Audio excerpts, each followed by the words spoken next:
og velkommen til TFE News. I aften vil I høre om den kolde krig og perioden efter den kolde krig. Vi vil tage med igennem en spændende tidsperiode med mange interviews og fede indslag. Den kolde krig strakte sig fra 1945 til ca. 1989. Den startede efter 2. verdenskrig sluttede. I perioden 1945 til 1989 var DDR en del af USSR. Vores reporter Kirstine vil fortælle mere om det. Jeg skal ind og snakke med Hanne, som var barn under DDR.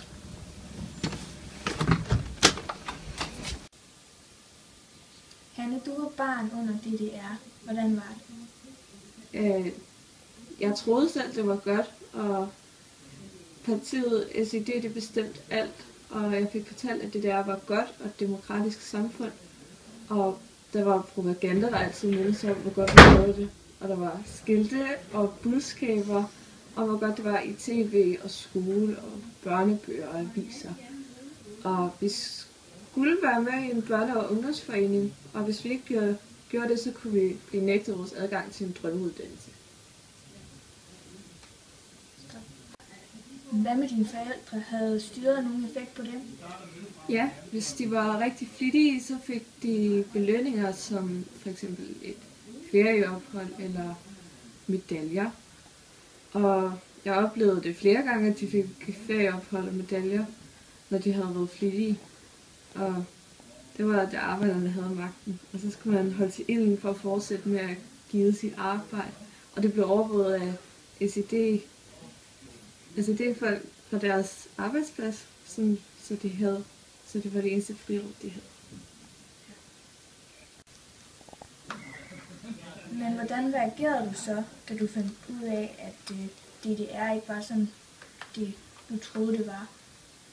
Altså, da jeg fandt ud af det, så blev jeg meget chokeret, fordi jeg fandt ud af, at der faktisk var styret af diktatur i DDR, og der var planøkonomi og censur og begrænsning for ens ytringsfrihed, så jeg blev meget chokeret.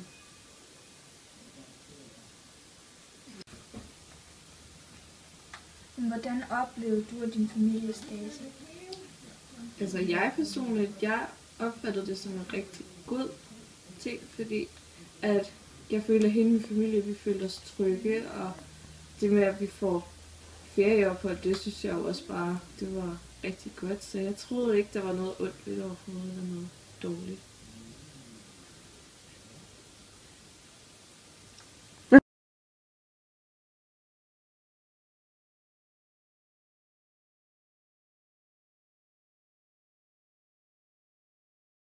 I 1946 holdt Churchill tale om jerntæppet. From Stettin in the Baltic to Trieste in the Adriatic, an iron curtain has descended across the continent. Behind that line lie all the capitals of the ancient states of Central and Eastern Europe. I 1947 indførte USA inddæmningspolitikken, også kaldet Marshallhjælpen. Vores reporter Sofie BP vil fortælle mere om Marshallhjælpen og hvad den gik ud på. I 1947 indførte USA inddæmningspolitikken, også kaldet Marshallhjælpen. Det var USA's udenrigsminister George Marshall, som fandt på Marshallhjælpen. Inddæmningspolitikken blev indført for at forhindre spredning af kommunisme og for at forhindre Sovjetunionen i at have indflydelse på Europa. USA allierede sig også med andre lande, som var imod kommunisme. De gav økonomisk støtte til de lande, som havde risiko for at blive kommunister. Why must the United States carry so great a load in helping Europe? The answer is simple.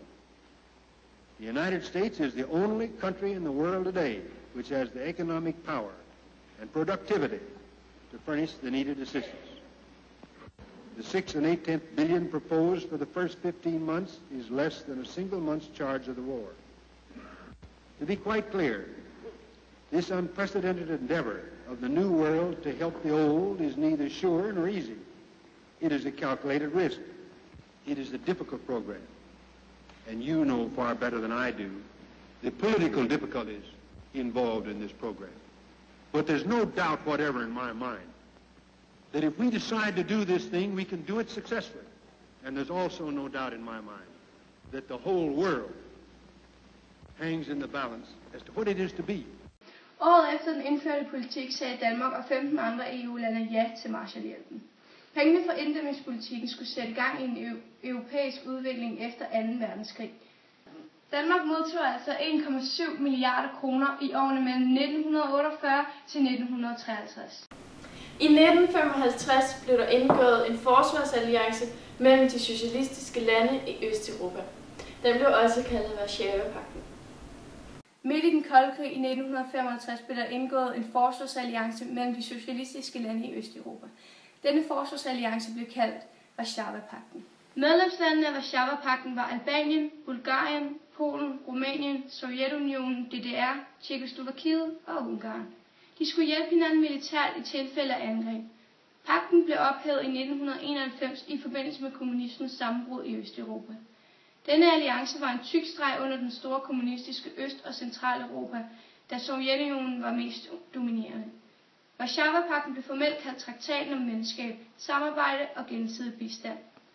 Warszawapagten blev indgået som et modtræk til NATO-alliancen i vest. NATO går også under navnet Atlantpagten, som er en international organisation for politisk og militært forsvarssamarbejde om den nordlige del af Atlanterhavet. NATO blev etableret i 1949, og organisationens drivende kræfter består af USA, Storbritannien og Frankrig. I 1961, natten mellem den 12. og 13. august, blev Berlinmuren bygget. Bjarke, Philip og Tobias vil fortælle om Berlinmurens opbygning. Okay, jeg står her med Lars Bold, og du lige præsenterer dig selv? Ja, som du også lige sagde før, så er mit navn Lars Bold, og jeg er ekspert i den kolde krig. Og vil du lige fortælle, hvad alliancen betød i den kolde krig? Det betød, at Warszawapagten og NATO de blev opdelt, sådan så at der ligesom kom en grænse imellem dem, i stedet for at de skulle kæmpe. Lars Bold? Ja. Okay, Lars Bold, kan du også fortælle os lidt om, hvad det er, muren er bygget af? Det er jo forskelligt, hvor i landet du er.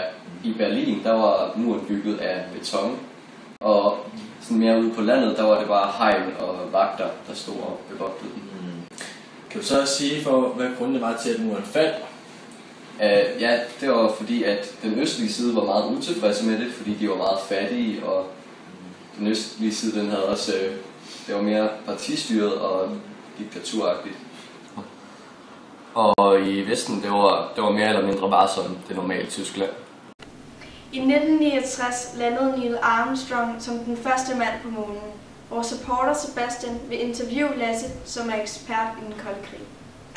I dag vil vi komme ind på noget med rumkapløbet, og jeg har derfor valgt at interviewe en ekspert inden for det fag, Lasse Meinke Nielsen. Velkommen, Lasse. Jo, tak. Hvornår startede den kolde krig? Jamen, den startede i 1945, altså lige efter 2. verdenskrig og sluttede i 1989.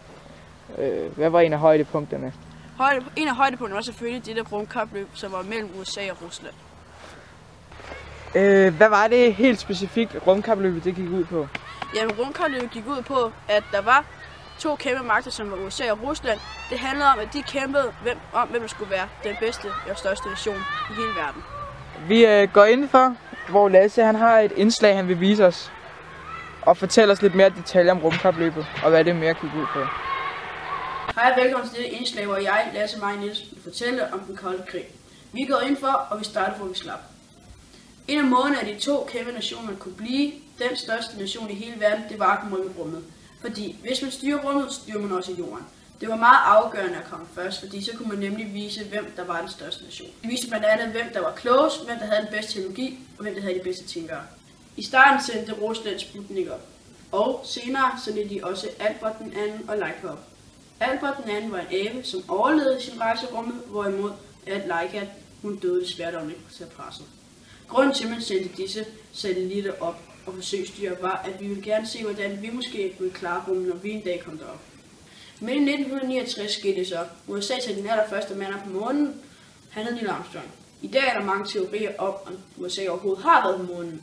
USA hævder selvfølgelig stadigvæk, at det var på månen, hvilket også er forståeligt. En af teorierne var, at der er et billede af Neil Armstrong på månen med amerikanernes flag, hvor det bølger. Det burde ikke kunne lade sig gøre, da der hverken er vind eller luft oppe i rummet. Derfor er der mange, der tvivler på, at USA er oppe i rummet. Men selvfølgelig, USA hævder stadigvæk, at de har været på rummet, og jeg tror selv på dem. Det handler om at opruste sig. USA og Rusland oprustede sig gevaldigt med våben osv., hvorimod lande som Tyskland, der var gået bankerot efter krigen, havde nedrustet sig gevaldigt. plus de garanteret også levede i skyggen af de andre 2 kæmpe nationer. Men det var ikke kun i rummet det hele skete, det var også nede på jorden. Landene som USA og Rusland oprustede sig med store våben.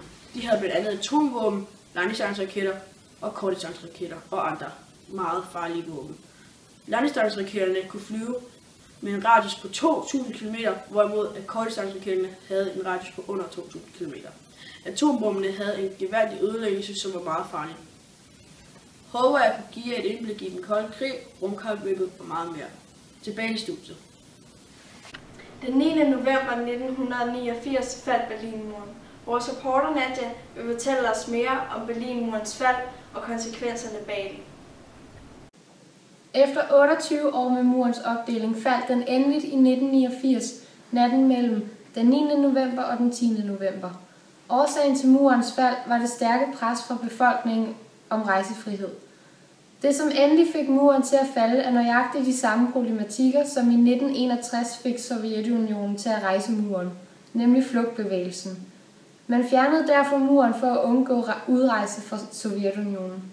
Den 2. oktober 1990 blev DDR opløst, og der blev dannet delstater. Efter murens fald blev alle lande enige om at indføre demokratisk frihed i EU. En af de største konsekvenser ved Berlinmuren var de mange delte familier, og jeg sidder her med Christiane Müller, der som 15-årig blev delt fra sine forældre, ligesom 3.000 andre børn fra Tyskland blev delt op i øst og vest på grund af Berlinmurens opførsel.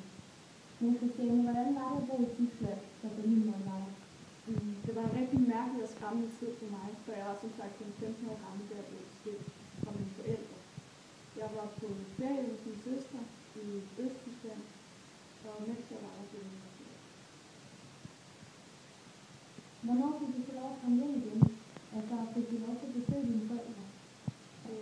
Jeg fik først lov til at komme hjem 3 måneder efter, men mine forældre måtte heller ikke besøge mig. Hvordan var det at komme hjem igen? Det var rigtig godt. Tak for din historie. I 1989 opløses DDR. I 1991 opløses Sovjetunionen. Sovjetunionen startede den 30. december 1922. Allerede i 1980'erne var Sovjetunionens økonomi ikke særlig god. I slutningen af 80'erne begyndte delrepublikker at melde sig ud. Den 7. april 1990 blev der udgivet en ny lov, som gav delrepublikker lov til at melde sig ud. Den 27. marts 1991 var der holdt folkeafstemning om unionen skulle fortsætte. Det gjorde den. I 1991 erklærede Estland, Letland og Litauen sig ud, og den 25. december 1991 regnes som der, hvor de fik oplysning. Og USA's præsident Ronaldo sagde, den kommunistiske Østblok brød sammen bare 2 år efter de tidligere sovjetiske republikker brød ud og erklærede sig ud en efter en. 1990, det kommunistiske parti magt var knækket, og Gorbachev suspenderede kommunistpartiets virksomhed, og den 25. december 1991 forlod Gorbachev præsidentposten, og den Sovjetunion erklærede sig opløst. Gorbachev ville lave Sovjetunionen om til demokratisk socialistisk styre, og derfor gik det i opløsning. Tak for i aften. Vi ses igen næste uge, samme tid.